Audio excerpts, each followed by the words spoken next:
ಎಲ್ರಿಗೂ ನಮಸ್ತೆ. ನಾನು ನಿಮ್ಮ ಗಿರೀಶ್ ಮಟ್ಟಣ್ಣವರ್. ಇವತ್ತು 14ನೇ ತಾರೀಕು ಜುಲೈ ತಿಂಗಳು ದೆಹಲಿಯ ಮಾನ್ಯ ಸರ್ವೋಚ್ಚ ನ್ಯಾಯಾಲಯದಲ್ಲಿ ಸೌಜನ್ಯ ಪ್ರಕರಣಕ್ಕೆ ಸಂಬಂಧಪಟ್ಟಂತೆ ತಾಯಿ ಕುಸುಮಾವತಿಯವರು ಸಲ್ಲಿಸಿದಂತಹ ಸ್ಪೆಷಲ್ ಲೀವ್ ಪಿಟಿಷನ್ SLPಯ ಅರ್ಜಿ ವಿಚಾರಣೆ, ಸೌಜನ್ಯ ಪ್ರಕರಣ ಮರು ತನಿಖೆ ಆಗಬೇಕು ಅಂತ ಏನು SLPಯನ್ನ ತಾಯಿ ಕುಸುಮಾವತಿ ಅವರು ಸಲ್ಲಿಸಿದ್ರು, ಅದರ ವಿಚಾರಣೆ ಇತ್ತು. ಆದರೆ ತಾಂತ್ರಿಕ ಕಾರಣಗಳಿಂದ ಇವತ್ತಿನ ಈ ವಿಚಾರಣೆಯನ್ನ 21ನೇ ತಾರೀಕು ಜುಲೈ ತಿಂಗಳು ಅಂದರೆ ಮುಂದಿನ ಮಂಗಳವಾರ ಅದನ್ನ ಮುಂದೂಡಿದ್ದಾರೆ. ಇದು ಈ ಒಂದು ಅಪ್ಡೇಟ್ ನಮ್ಮ ಎಲ್ಲ ಸೌಜನ್ಯ ಹೋರಾಟಗಾರರಿಗೆ ಮತ್ತು ನ್ಯಾಯಕ್ಕಾಗಿ ಪ್ರಾರ್ಥನೆ ಮಾಡ್ತಾ ಇರತಕ್ಕಂತಹ ಪ್ರತಿಯೊಬ್ಬರ ಗಮನಕ್ಕೂ ಇರಲಿ ಅಂತ ಹೇಳಿ ಈ ಅಪ್ಡೇಟ್ ಅನ್ನ ನಾನು ಕೊಡ್ತಾ ಇದ್ದೇನೆ. ಇದರಲ್ಲಿ ಎಲ್ಲರೂ ಗಮನಕ್ಕೆ ತರುವುದು ಏನಂತ ಹೇಳಿದ್ರೆ, ಎಷ್ಟೋ ಜನ ರಾಜಕೀಯ ನಾಯಕರು ಪೇಪರ್ನಲ್ಲಿ, ಟಿವಿನಲ್ಲಿ ಅಡ್ವರ್ಟೈಸ್ಮೆಂಟ್ ಕೊಡ್ತಿರ್ತಾರೆ. ನಾವು ಜನರ ಪರವಾಗಿದ್ದೇವೆ, ಪ್ರಜೆಗಳ ಪರವಾಗಿದ್ದೇವೆ, ಜನರ ಸುರಕ್ಷತೆಗೋಸ್ಕರ ಇದ್ದೇವೆ, ಹೆಣ್ಣು ಮಕ್ಕಳ ಸುರಕ್ಷತೆಗೋಸ್ಕರ ಇದ್ದೇವೆ, ನಾವು ಧರ್ಮ ರಕ್ಷಕರು ಅಂತ ಏನೇನೋ ಬರ್ಕೋತಾರಲ್ಲ. ಆನಂತರ ಸೌಜನ್ಯ ಮನೆಗೆ ಹೋಗಿ ರಾಜ್ಯಾಧ್ಯಕ್ಷರು ಬಿಜೆಪಿ ವಿಜೇಂದ್ರ ಅವರು ಹೇಳಿದ್ರು, ನೀವು ಸುಪ್ರೀಂ ಕೋರ್ಟಿಗೆ ಹೋಗಿ ಫೀಸ್ ನಾವು ಕೊಡ್ತೇವೆ, ಲಾಯರ್ ನಾವು ಕೊಡ್ತೇವೆ, ನ್ಯಾಯಕ್ಕೋಸ್ಕರ ನಾವು ಹೆಲ್ಪ್ ಮಾಡ್ತೀವಿ ಅಂತ ಏನೇನೋ ಹೇಳಿದ್ರಲ್ಲ. ಇವರು ಹೆಲ್ಪ್ ಮಾಡೋದು ಹೋಗ್ಲಿ ಇವರು ಮುಸುಡಿಗೆ. CBIನವರು ಈ ಮರು ತನಿಖೆನೇ ಆಗಬಾರದು ಅಂತ ಅರ್ಜಿ ಹಾಕಿದ್ದಾರೆ. ರಾಜ್ಯ ಸರ್ಕಾರದ CID ಕೂಡ ಮರು ತನಿಖೆ ಆಗಬಾರದು ಅಂತೇಳಿ ಸುಳ್ಳು ಪ್ರಮಾಣ ಪತ್ರ, ಸುಳ್ಳು ಅಂಶಗಳನ್ನ ಹೇಳಿ ಕೌಂಟರ್ ಅಫಿಡವಿಟ್ ಅನ್ನ ಕೊಟ್ಟಿದ್ದಾರೆ. ಇದು ಯಾಕೆ ಕೊಟ್ಟಿದ್ದಾರೆ ಅದು ಜನಸಾಮಾನ್ಯರ ವಿವೇಚನೆಗೆ ನಾನು ಬಿಡ್ತೇನೆ. ಯಾಕಂತ ಹೇಳಿದ್ರೆ ಮರು ತನಿಖೆ ಆಗಬಾರದು ಅಂತ ಹೇಳಿ ಯಾರು ನಿಜವಾದ ಆರೋಪಿತರು 3 ಜನ ಇದ್ರು, ಅದು ಅವರ ಆಶಯ ಆಗಿತ್ತು. ಇದು ನಾನು ಹೇಳ್ತಾ ಇರೋದಲ್ಲ, ಸ್ವತಃ CBIನೇ ಹೇಳಿತ್ತು.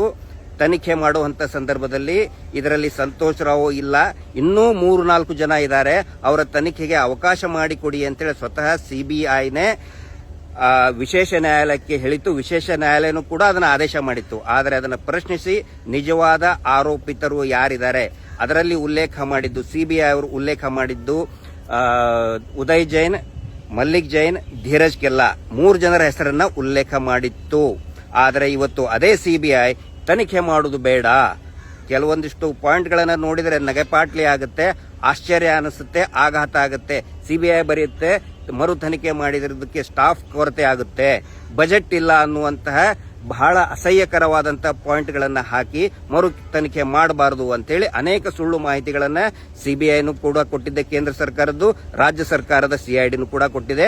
ಅದರ ಬಗ್ಗೆ ಮುಂದಿನ ದಿನಗಳಲ್ಲಿ ನಾವು ವಿಶ್ಲೇಷಣೆ ಮಾಡಿ ಹೇಳ್ತೇನೆ. ಇಷ್ಟು ಗಮನ ನಮ್ಮ ಎಲ್ಲ ಸ್ನೇಹಿತರ ಗಮನಕ್ಕೆ, ಸೌಜನ್ಯ ಹೋರಾಟಗಾರರ ಗಮನಕ್ಕೆ ಇರಲಿ. ಮತ್ತೆ ನಿನ್ನೆ ನಮ್ಮ ಹೋರಾಟದ ನಾಯಕರಾದಂತಹ, ಆಧಾರ ಸ್ತಂಭವರಾದಂತಹ ಮಹೇಶ್ ಶೆಟ್ಟಿ ತಿಮರೋಡಿ ಅವರ ಅರ್ಜಿ, ಗಡಿಪಾರಿನ ಅರ್ಜಿ ವಿಚಾರಣೆ ತಿರಸ್ಕಾರ ಮಾಡ್ತು ಅಂತ ಸುಳ್ಳು ಅಪಪ್ರಚಾರ ಮಾಡ್ತಾ ಇದ್ದಾರೆ. ನೋಡಿ, ಯಾವುದೇ ನ್ಯಾಯಾಲಯ ಅದರ ಆದೇಶ ಇರಬಹುದು, ನಿರ್ದೇಶನ ಇರಬಹುದು, ಆ ನಿರ್ದೇಶಗಳನ್ನ ತಿರುಚಿ ಅಪಪ್ರಚಾರ ಮಾಡುವುದು ಕೂಡ ತಪ್ಪಾಗುತ್ತೆ. ನಿನ್ನೆ ಹೇಳಿದ್ದು ತಿರಸ್ಕಾರ ಮಾಡಿಲ್ಲ, ಅಪಿಲೇಟ್ ಅಥಾರಿಟೀಸ್, ಕನ್ಸರ್ನ್ಡ್ ಅಥಾರಿಟಿಗೆ, ಸೂಕ್ತ ಪ್ರಾಧಿಕಾರಕ್ಕೆ ನೀವು ಅರ್ಜಿ ಸಲ್ಲಿಸಿ ಅಲ್ಲಿ ರಿಲೀಫ್ ತಗೊಳ್ಳಿ ಅಂತ ಹೇಳಿದ್ದಾರೆ.